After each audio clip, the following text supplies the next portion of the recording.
Hello guys, welcome to my channel.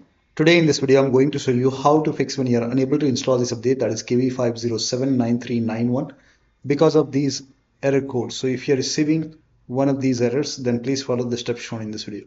Now the first step is to type in CMD in Windows search box, make a right click on command prompt tab, make sure that you run command prompt as an administrator, click on yes to allow. Now copy the first command. All these commands are provided in the video description. Paste it over here, hit the enter key. Now this process will take some time. It will run a scan. Once the scan is 100% complete, then copy the second command, paste it on the same window, hit the enter key. Now once the second scan is 100% complete, then copy the third command, paste it on the same window, hit the enter key. Once the third scan is 100% complete over here, then restart your computer, and after the system restart you can check. Still not working, type in services in Windows search box, click on services, find Windows Update, scroll down.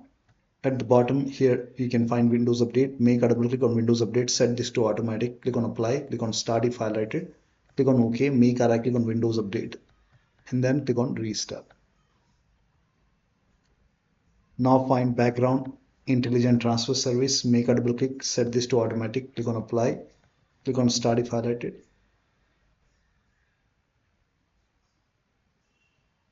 then make a right click and then click on restart.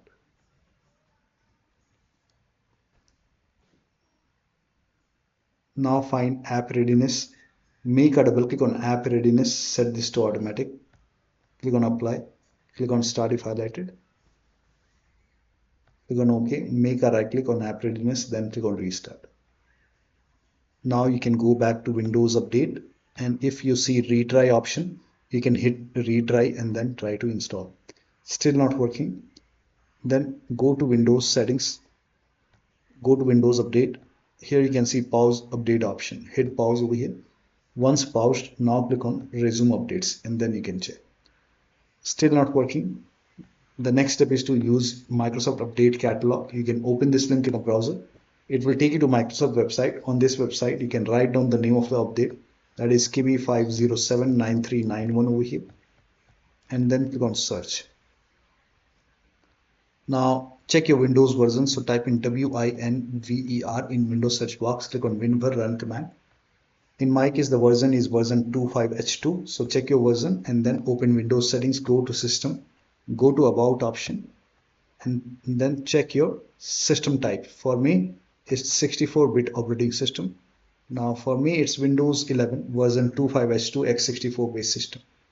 If you have Windows 11 version 24H2 x64, then this is the right one for you. For me this is the right one. Click on download, and then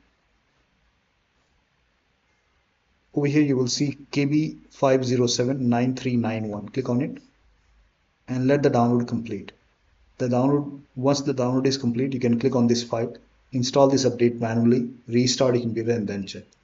Still not working, open Windows settings, go to Windows Update, go to advanced option, scroll down, go to recovery option. Here you can see fix problems using Windows Update. This will reinstall your current version of Windows. Your apps, files and settings will be preserved. So click on reinstall now. This process will take some time. Once this is done, restart your computer and then check. Still not working, the last step is to use media creation tool. You can open this link in a browser. It will take you to Microsoft website. Scroll down, here you can see media creation tool, click on download now, and then you can run this exe file. Click on it and then click on accept over here. By default Windows 11 will be selected. Click on next, select ISO file over here and then click on next. You can save it to desktop, save. Let the download complete. This process will take some time. Once done, click on finish and let this close automatically. Once done, go to desktop, make a double click on Windows ISO file, make a double click on setup file, click on yes to allow, click on next, click on accept, and here you can see ready to install. By default the option to keep personal files and app would be checked. When this is checked, you will not lose any data on the computer, so make sure this is checked. Hit install. After the installation you can log into the computer and then update your Windows 11. So one of the steps shown in this video should help you to install this update successfully. So that'll be all. Thank you so much for your time, and please like this video and subscribe to my channel.